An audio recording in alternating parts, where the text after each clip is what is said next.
guys, welcome to another showing of Talk Motoring. You are not confused. It's not Tuesday. It is still Friday. Relax.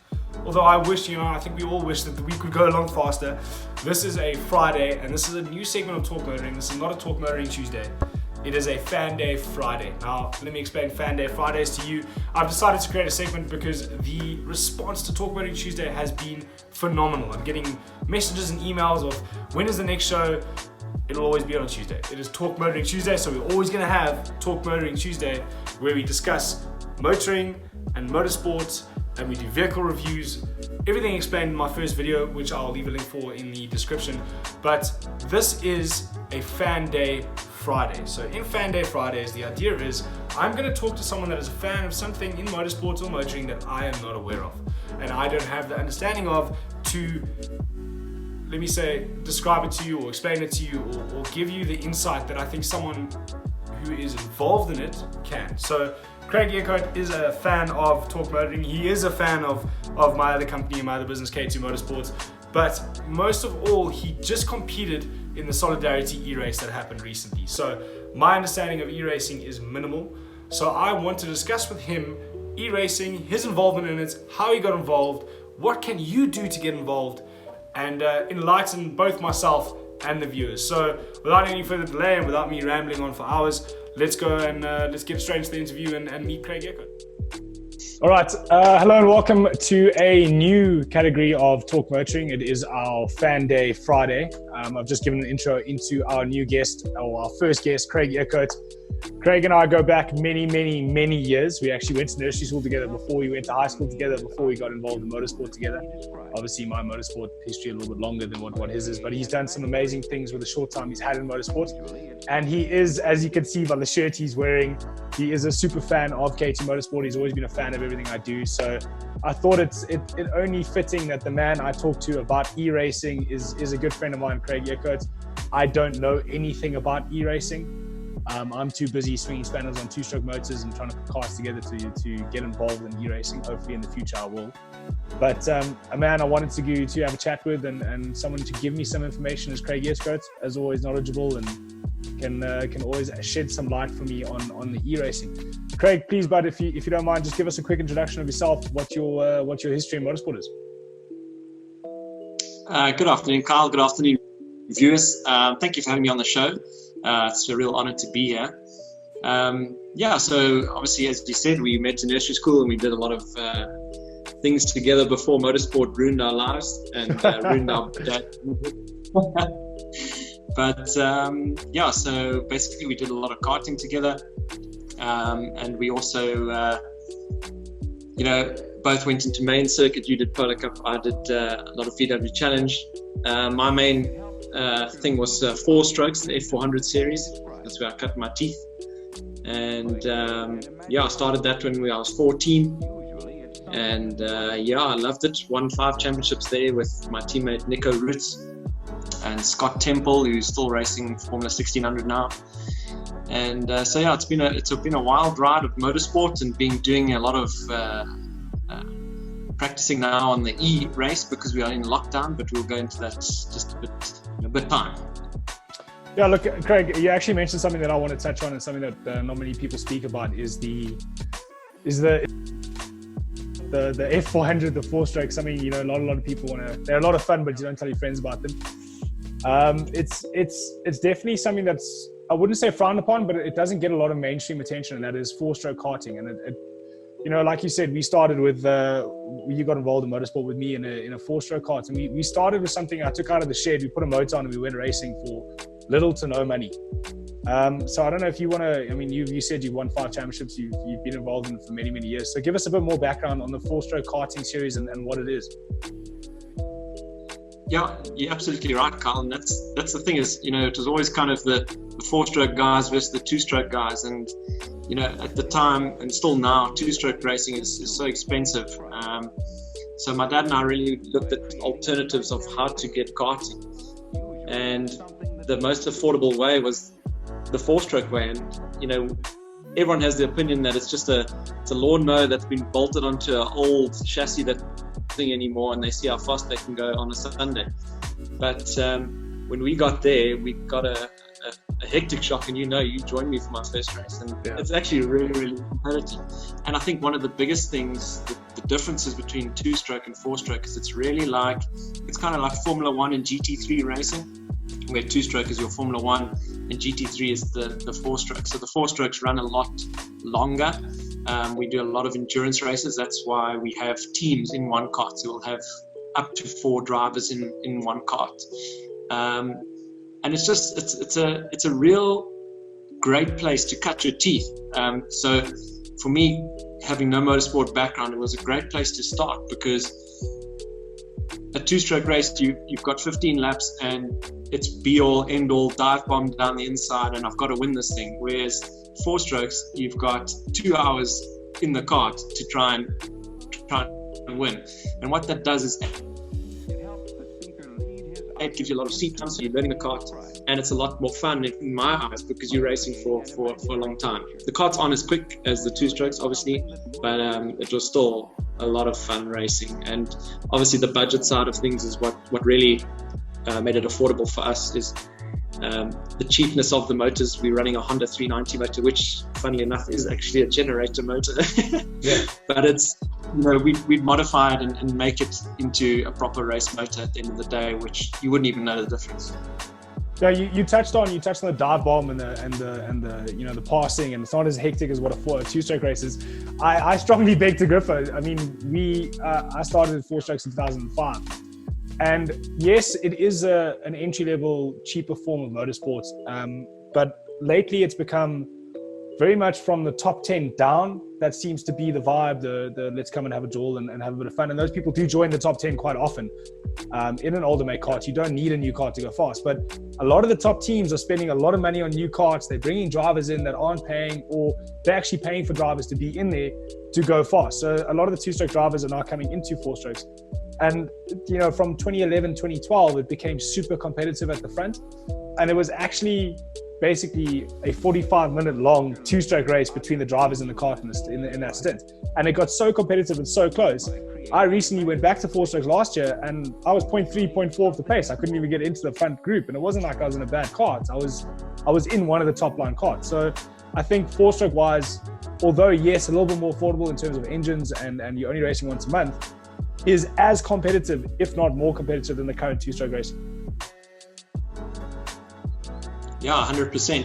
And I think, when we started 4-stroke, it was really at the root, the ground root level. And watching that series grow, I think it was in 2012 or something, we had 68 karts on Swartkorp's grid.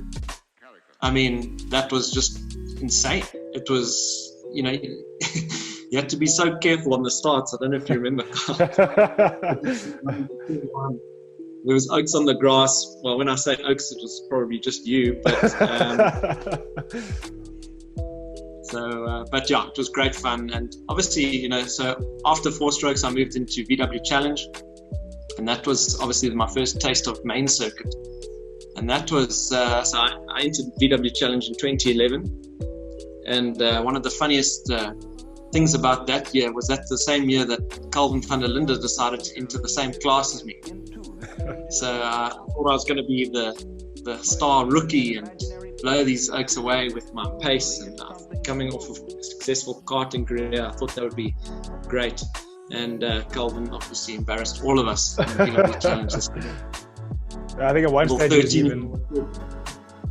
stage he was even embarrassing the Class B, some of the Class B guys at one stage racing in Class C. So look, that's obviously a difficult choice. Now, in terms of your current motorsport, are you still involved in motorsport? Is it still, so I see your helmets on the shelf in the back there, similar to mine. I mean, mine are in a far worse state than yours, but are you still involved in motorsport at any stage? Or? When I can, I will do a F400 race. I'm still involved, not directly at the moment, but I'm still in touch with Nico, my old teammate, and we still, do the occasional race with him when he's needing a driver. Also other teams as well, I will race for them. So nothing like strict and set in its way, but whenever I can drive, I'll take the opportunity and I'll do it. So other than that, not really much involvement in motorsport. I watch a lot on TV now, and obviously the esports, which we'll talk about just now. But that's it. Yeah, you mentioned your old teammate. You won 5 championships with him in the 4-strokes rogue racing. I see you still racing as rogue racing and the e-racing as well. So keeping the name alive and keeping it strong. You mentioned, let's go into the Solidarity e-race now. Now, it's something I've seen on Facebook and seen the pages and that's gone up. But just give me a little bit more background of the Solidarity e-race and why is it a Solidarity e-race? Explain that for me.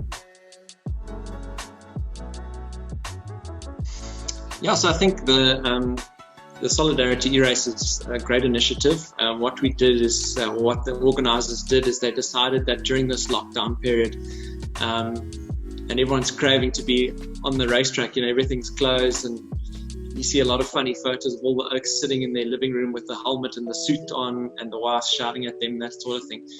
So the guys decided that the best way to do it was obviously online.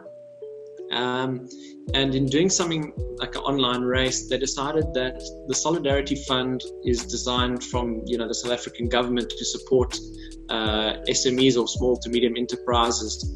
And all the proceeds generated from this online race would actually go towards that.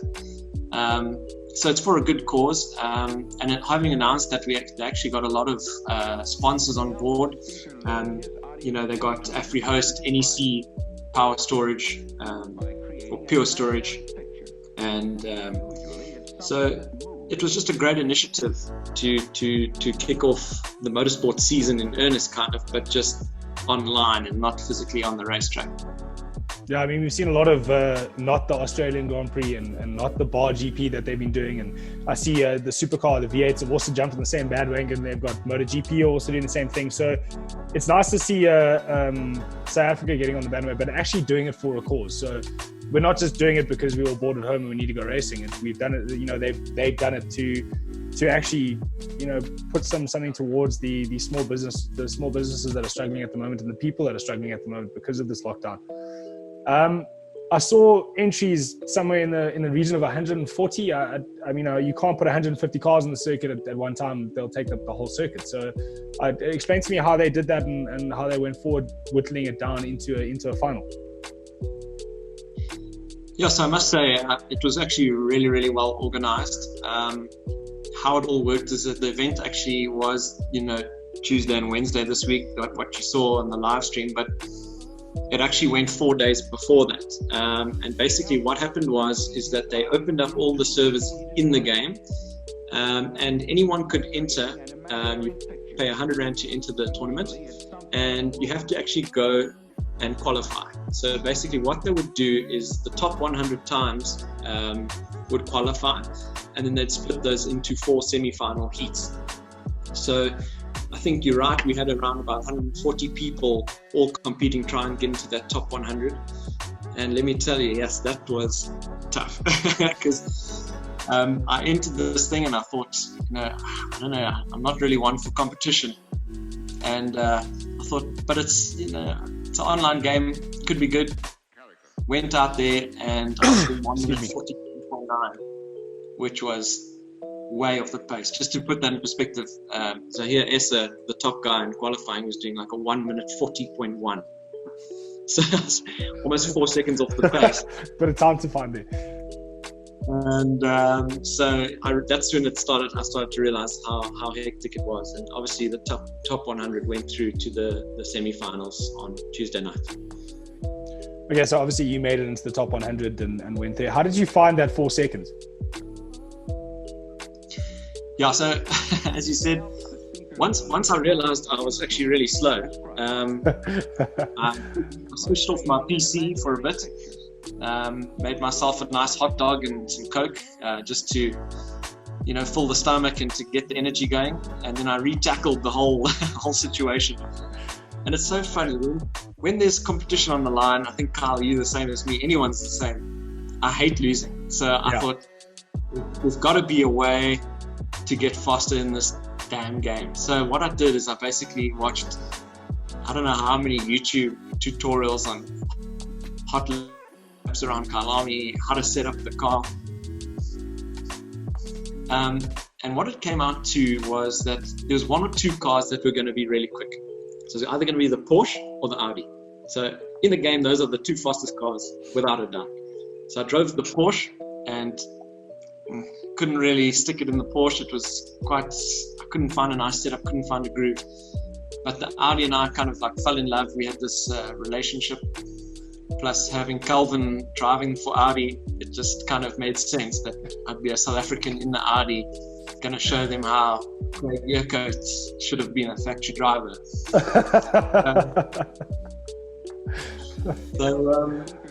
But yeah, no, I spent a lot of time just playing with setup. The setup's so detailed in the game. Just practice. It's like anything, Carl. I mean, even in the real world, just need seat time, man. And that's what it was. So didn't see my wife for 4 days. Eventually got out to 141s.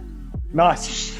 And so I managed to qualify 47th out of the top 100, so pretty much bang in the middle, which I was pretty impressed with. It was great. I saw, out of that 100, I mean, it was quite a big split between current racing drivers and esport drivers. So, obviously I'd like to get the perspective on an esport driver as we go into this, but coming from a motorsport background and getting into the car on an online platform or esport platform where you can see your rig behind you. I mean, a lot of the stuff that I've looked at and watched, it's all about the rig. I mean, yours is to an office table with a PC with a monitor. I've seen rigs out there in the hundreds of thousands of rands to go and do this.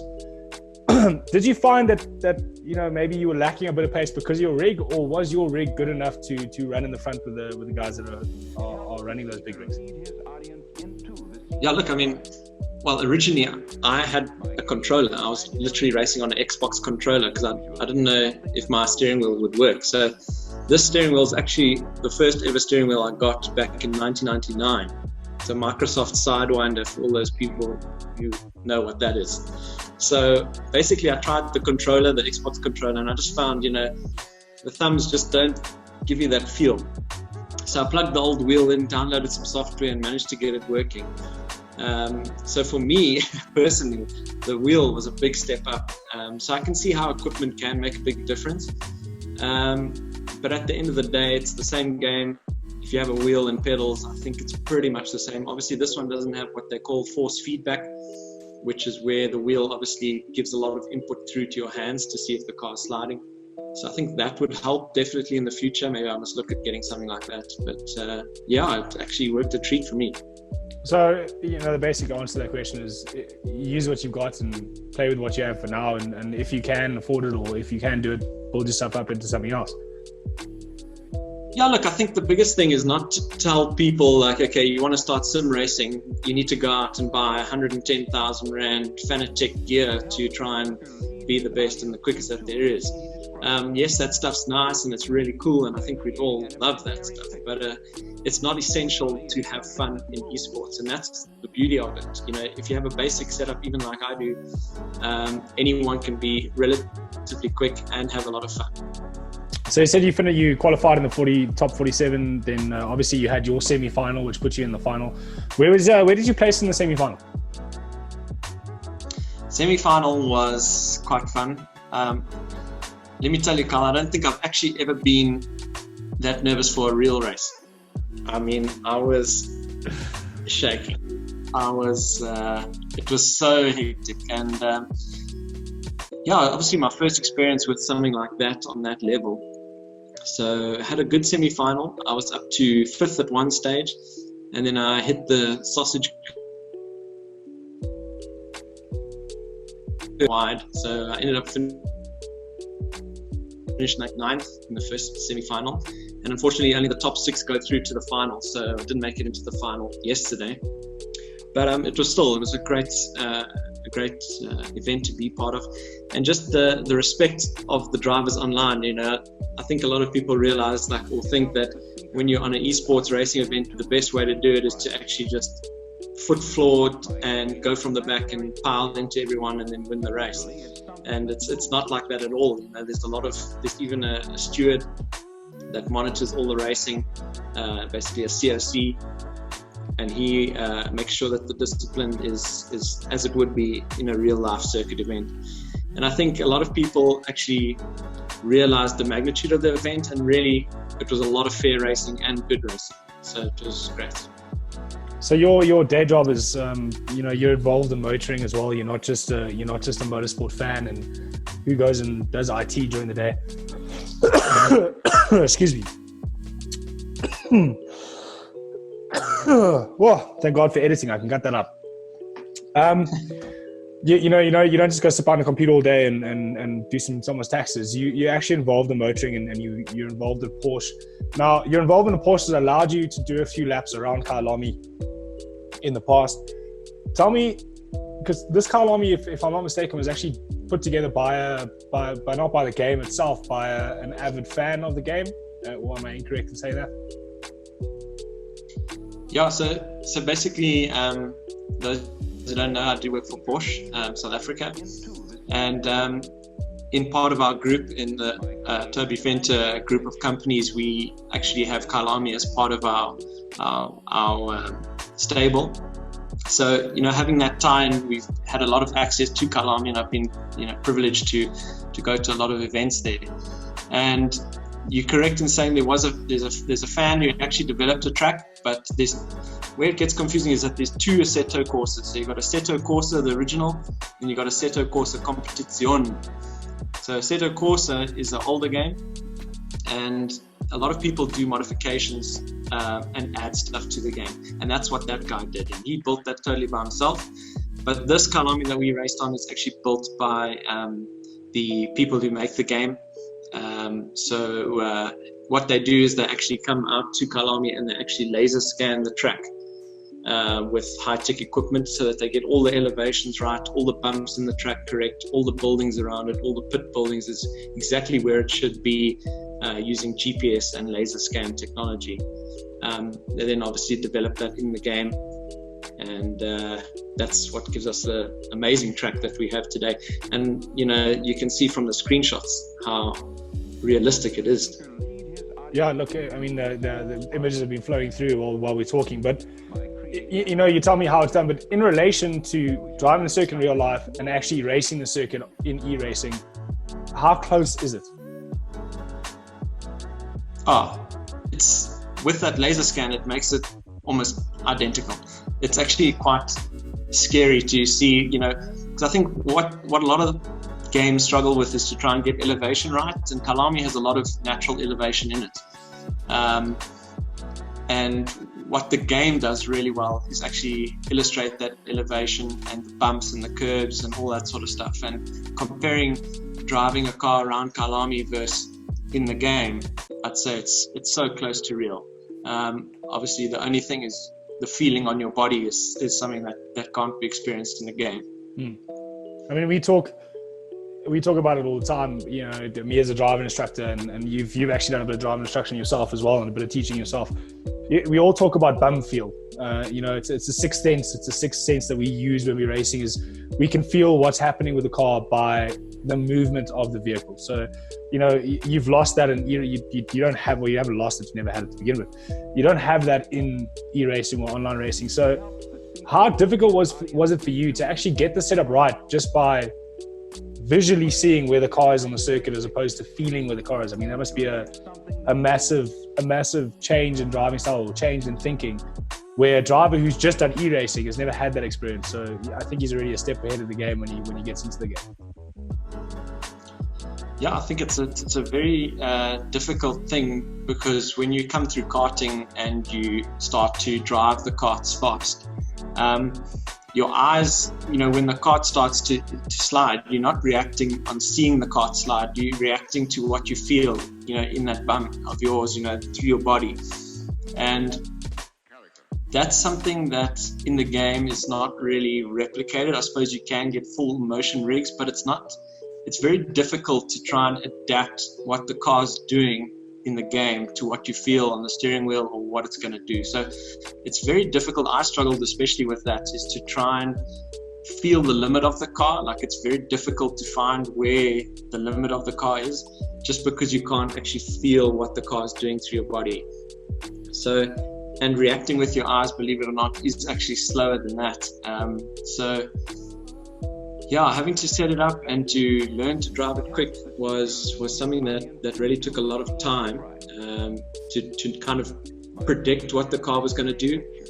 I think a lot of the esports gamer guys, the top guys, they haven't really had experience of driving a kart or something like that. So would I say it's an advantage? Maybe, because they're not expecting something to feel like it should. Whereas we have that feeling like, okay, I know a race car should do this through that corner. I think it's definitely something that it plays on your mind. But yeah, I managed to get used to it pretty quickly. And it was good. You mentioned the racing is very strict. There are rules and regulations to the racing. You can't just go and run into the back of someone like you and I do to each other when we race online. But the one thing I've always struggled with when racing online, yes, I'm doing it with a remote. I don't have the steering wheel and the pedals. Is the speed differential between yourself and the man in front of you, or the driver in front of you. Are you going to run into the back of him? When do you put it up the inside? I've always struggled with the racing and the battles. Did you find that difficult with this? This is a set of course competition on that you guys used. Did you find it difficult with that, or was it? Did it feel like I'm having an epic battle with this driver and you're immersed and that's the end of it?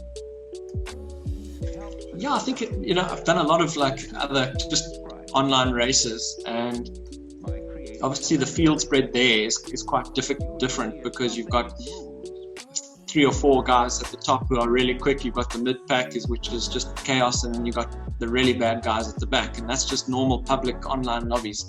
And I think that creates that persona of sim racing in a bad light because there is a lot of accidents. But with this event, it was because we had the qualifying, because we had the semi-finals, and just the way that everyone was so competitive about it and the way it was set up. It's the first time for me that I've been on an online race where there's been respect from another driver once you're alongside him. So, I had a few battles in the race or whatever, and it was just that feeling of, real world, if we touch each other, we're going to crash or whatever. And there was that sense of respect, like we're both there to have a good race. We don't want to take each other out. Yeah. And it actually created for a lot of really good racing. I mean, I don't know if a lot of you've watched the streams of the races, but it was so entertaining. Even my dad watched and he really, really enjoyed it. He's like, it's like watching real motorsport. And I mean, that just goes to show the level and the policing of it. So it was really, really well done. Oh, fantastic. So last couple of questions. Would you consider this, I mean, it's something that a lot of people do full time, and something that a lot of people are involved in at more than a level of just enjoying it. But is it something you would do more often now, that you get involved in these professional lobbies and try and qualify for more events like this? Yeah, I think it's such a great hobby, and it's a great platform. I think esports is changing the way we do sport in the world today. I mean, you can see F1's got its own esports series. As you said earlier, during this lockdown, a lot of the main series are doing esports. So it really is a growing sport, and I think it's a great tool for drivers. Even if you are a young karter or a young racing driver, grab a sim and have fun. I promise you, go look on all the Instagram profiles of the top drivers in the world, and all of them are sim racing. All of them. Because even if you look at the F1 teams, they spend huge amounts of money on simulators. Why? Because they can't test anymore. But the simulators have become so real and so good at depicting the real thing that they can actually test new parts in a simulator before they even put it on the actual car in real life. So I think it's something that I will definitely do a lot more of. There's a great group of people who ran this event, Sim Racing South Africa. So they've got a wonderful website where you can compete in leagues. And I think the competitive side of it just gives it that edge, I mean, it's one thing just sitting at a simulator the whole day and just doing laps. But having that competition, putting money on the line, I think that's where the future is. It's so great, and I can only encourage people to give it a try, and especially the youngsters in karting. It's such a good addition to your reactions, especially now in lockdown. Tell your dad, or beg your mom and dad to get you a sim or a nice computer if you can. No, fantastic, Craig. As always, it's always great fun talking to you, whether we're recording it for a show, Talk Motoring, or if we're just having a chat around the braai with a couple of beers. So as always, massively informative. I thank you so much for coming on, and thank you for always being a fan with everything that I do as K2 Motorsports and Bumblebee Engines and Talk Motoring. And I think you've added a lot of value to the channel for today, and I think this is going to be a great segment going forward. And it's always good to start on the right foot, and you've given me the right foot to start on with this interview. So to our Friday fan, Craig Eekhout, thank you so much for coming through, bud. I really appreciate it. Is there anybody you want to give a shout out to before we disconnect? Yeah, I'd just like to give a shout out to all my fans who watched on the on the e-race. And by fans, I mean all my friends and my mom and my dad and my wife Zoe. So yeah, but Carl, thanks for having me on the show. It's been a wonderful experience, and wish you all the best. It's such a great idea to do this, especially during lockdown. I think a lot of people are getting the cabin fever, and so that's just stay safe, everyone, and thanks, Carl, so much. No, my pleasure, Bruce. Thank you so much for coming on. So that concludes our interview with Craig Eekhout. Again, thank you to him for coming on, and guys, please stay home and stay safe. If you do have to go out, do us all a favor, put a mask on. That way I protect you and you protect me, and we can all flatten the curve and get ourselves back into the real world and back hopefully into race cars and doing some racing. So thanks again, Craig. And that concludes our interview here on our Fan Friday with Talk Motoring. Guys, please remember again, it'll be Talk Motoring Tuesday coming up on Tuesday next week. Thank you very much, and enjoy the rest of your day.